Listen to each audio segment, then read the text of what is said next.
what we're going to look at now is attaching a suitably heavy hook for chunking, live baiting in a burley trail for big tuna, and we're going to attach that to a very heavy piece of monofilament. In this case, a piece of monofilament, a monofilament leader of 300 pounds breaking strain.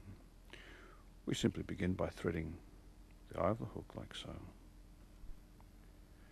Now, we've got to make 2 loops.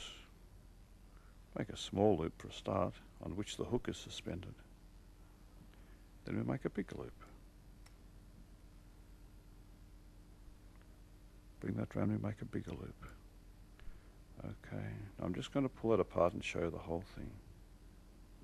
See, all it is one loop there on which the hook is suspended. Very, very simple thing. And there is the larger loop, which we're going to bind the smaller loop. It's all very, very simple. Bring that back there like that, so that we've got the 2 loops once more. And what I do to make it a little bit easier for me to hold it, I give it a twist. I give the whole thing a twist. Now this has absolutely nothing to do with the formation of the knot. The only thing that the twist does is to give me one point where I can hold the whole thing between thumb and finger. You can understand that if I have to hold that line over 2 or 3 different points, it's going to be a lot harder for me. So like everybody else, I like to make the job easier. Now we're going to bind the smaller loop with the larger loop, just like we did when tying the snell. But first, before we do that, we've got to ascertain which side of this loop is the tag and which side is the standing part. There we are, there's the tag. Now we always bind with a standing part. We always bind with a standing part, never with the tag, because if we bind with the tag, the whole thing's just going to fall apart when we let it go. There's the tag, there's the standing part. So I put my hand in the loop as before and encircle the smaller loop. And I catch that loop between thumb and finger. Do the process again, so that we've got 2 loops now. Catching those loops between thumb and finger. See that? They're all just lying in there nicely. Very, very smooth operation, this. We've got 4 on. We'll probably do 7 altogether.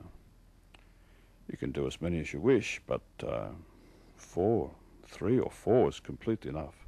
I prefer to use 7 because it makes the knot look a bit more attractive, and I just get that little bit of confidence from having that bit more security. But believe me, we've done enough already to secure the knots. But I'm going to do another 2 or 3 anyway. There we are. Whoops, just got to be careful that tag doesn't pull out. That tag fits in there nice and loose in those loops at the moment, and that's a good thing, because every time we rotate it, we put a twist in there, and when we're using very, very heavy monofilament like this, the tag automatically revolves and takes a twist out, whereas when we're doing this with the lighter lines, we have to rotate it with our thumb and finger because it's so limp. Okay, we'll do 1 more, and that should be 7. Now we let the hook fall through the loop, because every time we rotate that loop, the hook has to go through it. And naturally, the more loops we put on, the smaller that big loop becomes, because we're using it up. Now what we've got to do, we've got to remove the bigger loop completely, and we've got to remove this little loop in here too, which you can just barely see. What I've also got to do is find the tag, which is hidden away in here somewhere. We're going to push it out. There's the tag. Okay, so I'm going to pull on the tag and close the larger loop. I'm going to pull that loop with the hook on out, and we should be left with a nice row of loops in there, a nice row of wraps. Okay, and there they are. Lovely row of wraps there, very, very neat indeed. We're going to slide that down onto the hook. Very little friction involved here, because, as I've said before, when we're using very heavy nylon, a lot of friction is created when we try to tie blood knots. So this is why we use these very, very specialized knots. We close it all up like that. All up. Okay. I just give a bit of a pull on the tag to make sure all of those loops are properly closed. And to finish the whole thing off, I trim the tag. Now, I never trim the tag right up against the knot. Now, this is not for security reasons.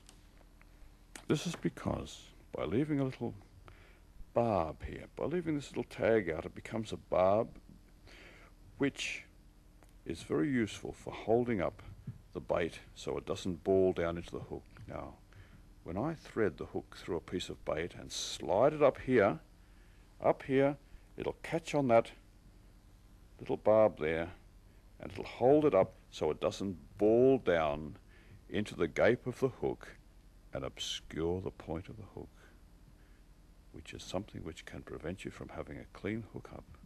So what the barb does is prevent the bait from obscuring the hook. And that is an incredibly secure and easy knot for attaching a large hook to a very, very heavy monofilament main line.